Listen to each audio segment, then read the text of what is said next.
Hello, joyful, magical beings. Welcome to this YouTube space.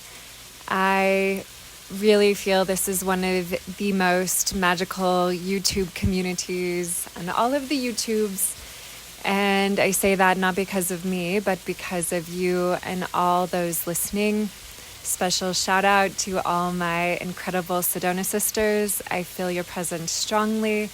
And I'm so grateful for all the magic you weave into this space. And also thank you to all the longtime listeners and anybody who's tuning in that's new. I really do consider this space multidimensional. And let me talk a little bit about what that means for me. So yes, it is me channeling and every listener listening, and also our collective higher selves. And I want to define what I mean by higher self. This is the most loving, the most wise, and the most powerful aspect of self. And it really is my intention to channel what is the best for all of us from our collective higher self perspective. I feel also that we are all multidimensional beings, and many of us listening are well aware and embodying our multidimensionality. If you think about how time, there really is no such thing as a past life or a future life. It's all simultaneously there for one to tune into in one's unique soul source stream essence. And so not only is it me channeling and all of the collective listeners listening and the psychic conversation that we're all having, it's also a conversation between all of the multidimensional aspects of ourself. And my goal is to be of highest service in terms of integrating the just sheer miraculousness, beauty, and wonder that this life is, this human incarnation is. I always want to be of highest service to our presence. And by presence, I mean our powerful I am presence, our almighty, all magical I am presence. And that presence is emanating through each and every one of us in our own unique individual way. And recently, I feel like I've come into this great sacred epiphany of realizing the beauty that is soul plan, soul destiny, birth chart. I will share just a brief story from my life. When I was around early college, probably 19 or 20, my dad made me an appointment to go see his astrologer. And I remember showing up to her tiny office, and she asked me to come take a seat, and I gave her my birth details, and she pulled up my chart, printed it out, set it on the table. And she looked at my chart. She had this little pointer, and she pointed something out on the chart, which I don't feel to share here because I like to keep a level of privacy. And although it had to do with the age 38, which I am now, and she said this very specific thing to me. And Emily, 20-year-old Emily, who was, I guess, what should I say? My programmed Emily matrix. So what I was desiring to be and do and become based on all the things that were informing this human incarnation. And I have to say, I grew up with a emotionally volatile caretaker. And so as the first child and as someone who really, I feel like I've always tried to be a harmonizer. I don't think this is a bad thing to be a people pleaser. I do think that it can become detrimental when you lose your own highest self. Again, most wise, most loving, and most powerful essence to whatever you're trying to people please. But first children know this. If you're a first child, you know this. There's almost like a sense of making everything go smoothly and joyously for everyone. And so as a young being, I had learned to bypass my own needs and kind of just know that they didn't really matter. What mattered was like the collective harmony. And again, I think this is a really beautiful trait and quality, but I do think that part of me that was 19 or 20 saw what the astrologer was pointing out on my birth chart. And I thought, this lady, she doesn't know what she's talking about. She doesn't know what I want for my life. She doesn't know the plans I have. She doesn't know, all these things. And it's so ironically funny that everything she said to me in that very first astrological session is exactly as it is, as she said it would be. And that is because that blueprint is my soul destiny. It is my soul contract. It is my reason for being and incarnating into the exact place I incarnated into the family, the friends, the community, the state, the nation, etc., that I am here to really elevate and be of highest service to. And each and every one of our birth charts, this is so cool. It holds this deeper underlying wisdom. And there's a quote out there that often says, billionaires use astrology, or better yet, billionaires, become astrologists, and also at the same time not pedestaling money, because many, many people with a lot of money are deeply unsatisfied. And when you put money so high on a pedestal, it actually ends up creating the shadow of greed. And then you're working the way you move through your life through a filter that is distorted and off of pure source essence that is in harmony and resonance with the law of one. And I feel like this lunar eclipse is really highlighting where we are out of balance within the law of one. And I want to tell you some secrets here to unlock, which is, well, first I want to just finish the story I started off with. It's very hard to reverse the flow of a river. It's very painful to reverse the flow of a river. The astrology helps us navigate by going with the flow and current of what the universe is giving us the opportunity for. And our individual birth charts allow us to have an even finer attunement of what it is we are flowing with and how to best flow. My particular birth chart, I have my Venus is placed in Pisces, as well as my Mercury is in Pisces. And so as I was studying my birth chart, looking at, what this lunar eclipse was going to open for me, I saw something really exciting. It's very windy. I hope that the wind is okay on the recording. I prefer to channel when I'm connected to Mother Gaia and out in nature, and so I feel that I get the clearest signal, so I hope it's okay. All right. Pisces. Lunar eclipse in Pisces.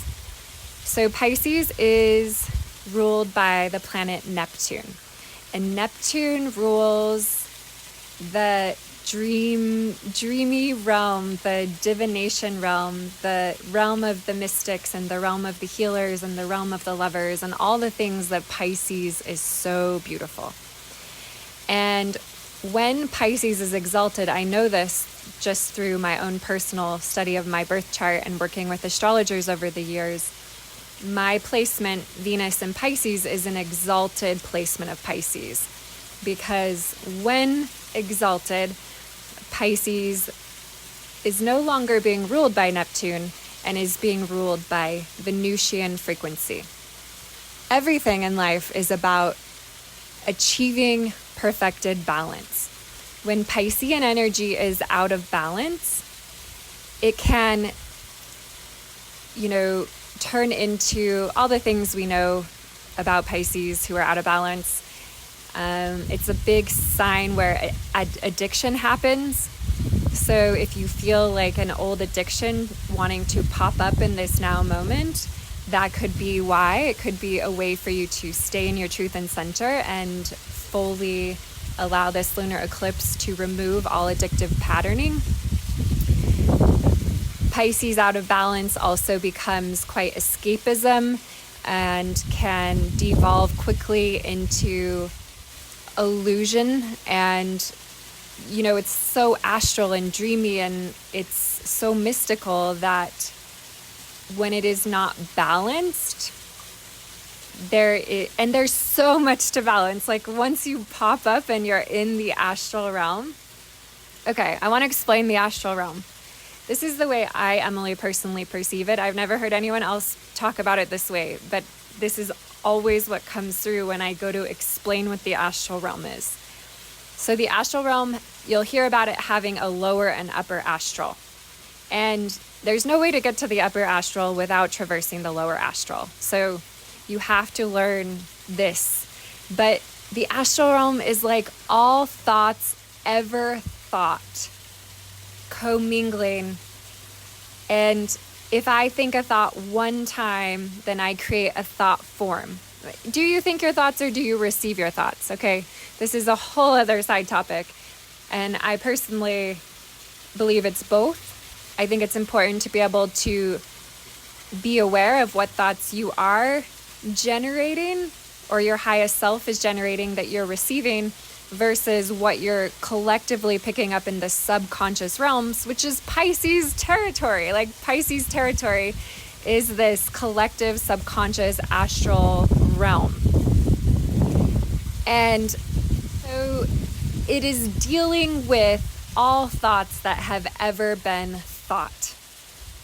And if I think a thought 1,000 times, if I think a thought 20,000 times, this is why in the Kundalini tradition, gurus say one thought form that is off of Venusian frequency and not true, being thought about oneself over multiple years, can completely ruin one's incarnation and ruin, no, there's no such thing as just ruining something, but it can allow you to not actually fulfill your reason for beingness, your soul blueprint destiny.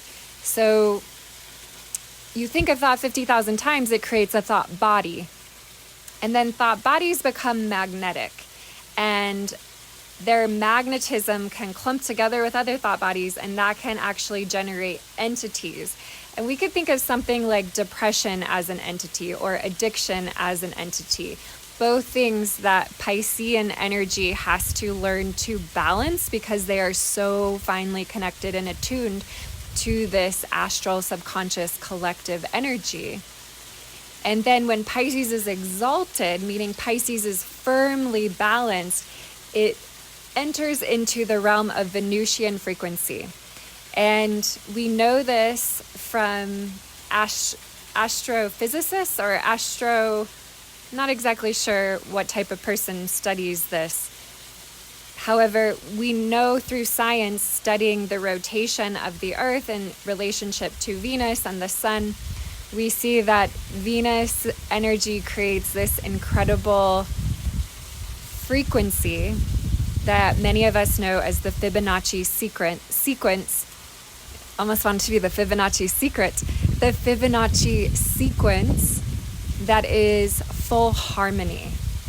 And I believe bringing Venusian energy into anything, any archetypal energy, and allowing it to balance and be its highest version in the marvelous play that is this world is part of one of the things we're learning as we go on our journey of ascension. I also think that the solar consciousness, right? Whenever we talk about light and darkness, light is really metaphor for consciousness. Darkness is metaphor for unconsciousness, that which is below consciousness. And there's just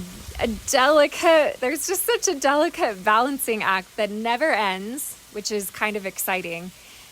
And also there can be a precipice moment or a moment in your ascension journey where you, I guess, transcend or like lock into pure balance within all of the archetypal energies within your beingness, your avatar, your soul family, soul stream energies. And at this particular moment, like balance is unfuckwithable. You cannot fuck with that which is pure balance, because if you're out of balance and you come into balance's orbit, you're going to be spun into balance. And that is why Venusian energy is powerful. And that is why I'm so thankful to all of the brothers and sisters of the Rose who are doing the inner healing and the inner work to awaken themselves and all of their multidimensional aspects and bring that wholeness into balance. All right, so who's the other player in this eclipse? Well, the sun. So the sun is in the sign of Virgo. And this masculine Virgo energy here at this eclipse is a great manifestation of Virgo. Now, Virgo is a sign that is ruled by Mercury. And when Virgo is exalted, it is still ruled by Mercury.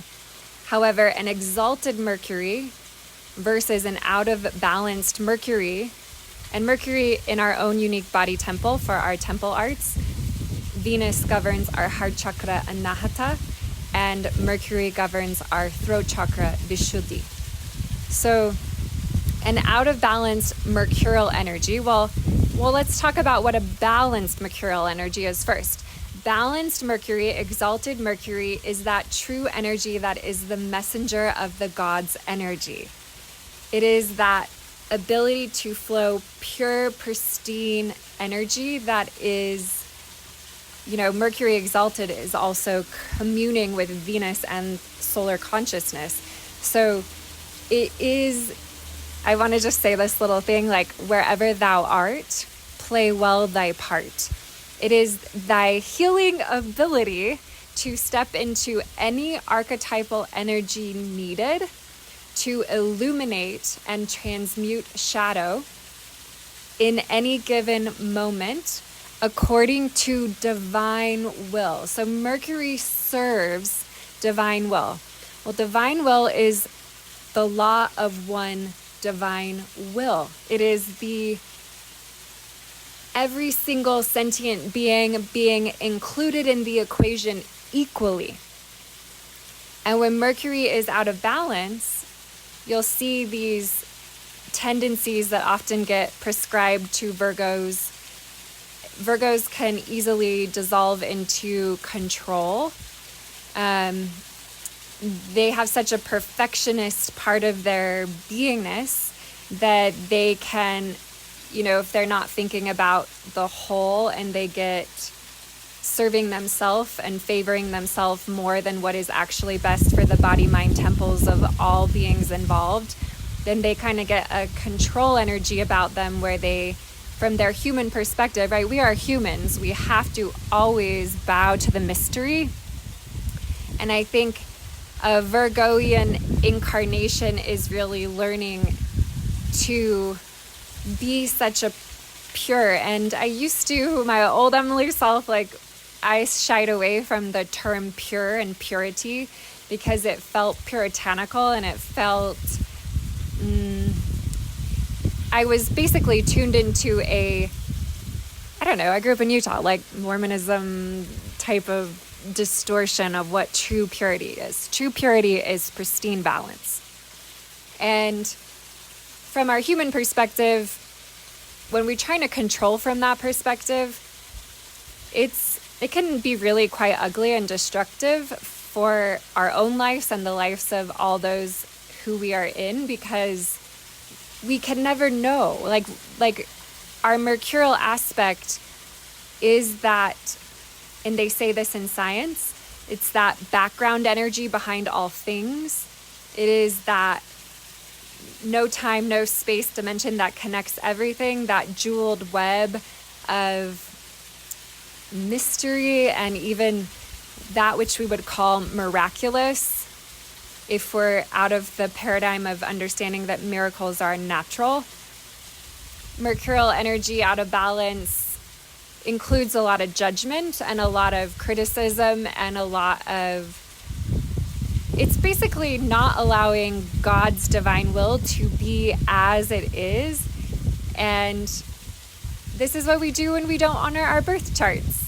And we're trying to do, be, or become something that our program matrix world has made us want to do, be, and become without honoring what our soul chose us to do, to be, and to become. And of course, you don't have to do this all alone. You're soul destined to work with communities of people and to have partnerships and to have help and be assisted by other beings' gifts along your path. The challenge is sometimes on humanity, like recognizing and being able to know what people, places, and things are truly here to help you achieve your soul destined blueprint and what things aren't. So if we go back to the idea of billionaires, billionaires are people that are pedestaling money, and therefore they're going to move maybe in a way that's not harmonized and in sync with their soul, because they're going to move artificially towards money.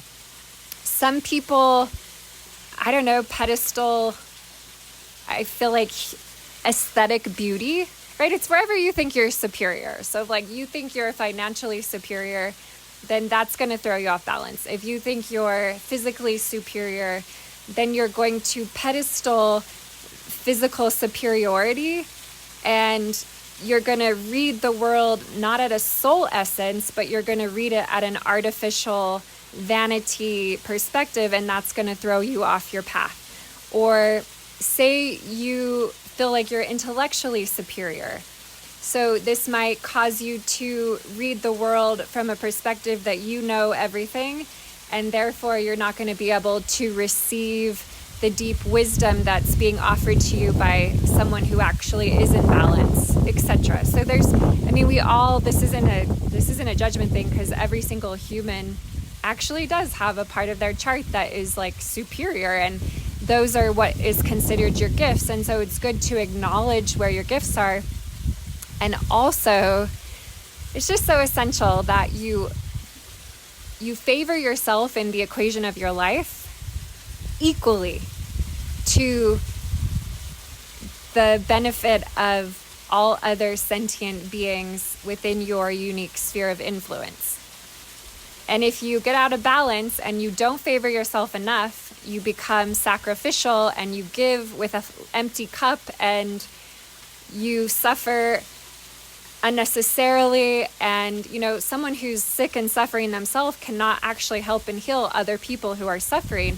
And so on that side of things, which is almost like a fallen Pisces energy, you're sacrificing yourself for the greater good without having your own filled cup. And on the Virgo side, out of balance, you're favoring yourself above and beyond what is actually healthy for the body, mind, temples of all other sentient beings who you're involved with. And this is why in the Kundalini tradition, it's very essential that each being start to be able to see the wider perspective and view themselves from the perspective of those people closest to their inner circle and in their life, so that they can actually perceive the overall energy that one is, flowing. And that is why this eclipse will definitely make sure that you see where you are out of balance, because this Virgo Pisces energy coming together, it does have this exalted timeline available, exalted Mercury and exalted Venus creating a lunar eclipse. For those who have been on the path and doing the inner work to heal and see their shadow, there's nothing more beautiful. This is the opening of the fairy realm. And this is actually part of a download I received when I was getting instructions for what my 777 sisters and I are going to be doing for our ceremony this month. So it's just exciting. There's this really exciting fairy energy, because fairy energy is created through Mercury, Venus, and the sun's relationship to the earth with also the moon. So this is like a perfect fairy realm opening. It's very exciting. And for those beings who have been resisting the Great Awakening and have been resisting seeing the ways that they're hurting themselves, wind, or hurting others, well, this eclipse could just be hard times. It could be like, coming face to face with your shadow and having to integrate those darker aspects of yourself, taking all that energy and just allowing it to be the crucible which turns you into your highest version of self. And so I guess my main takeaway points are, really be in tune and in touch with your soul blueprint, and know that you do have free will choice and you do have co-creative power within the incarnational contracts that you chose to incarnate with. And, be keen, be balanced, and be able to accurately perceive who you're here to co-collaborate with on your soul mission, because soul mission isn't just one being. No amount of power will be given to one being. Like, when true great power manifests, it is always within a collective of beings. That's why we see the most mystical traditions require a pantheon of deities, a pantheon of archetypes, a group of 13, a group of great power is given to multiples. And then also watching your Piscean shadow, and we all have all archetypes, so watching where you're self-sacrificing or suffering or so checked out or addicted or in fantasy land that you're actually causing harm to yourself or the people or sentient beings around you. And also watch where you're sliding into selfishness and control and manipulation and trying to micromanage the will of the universe and favoring yourself in the equation of your life without thinking about the perspective of all of the people you're interacting with and their opinion of you as a person from the way that you're showing up in the world. And I'm seeing a boat with the wake you're leaving in your path as you go. And I do believe when you can bring Pisces and Virgo energy into pure balance, especially between the masculine energy of Virgo and masculine mercurial energy, this eclipse, and a Venusian feminine Luna, la lune, moon energy.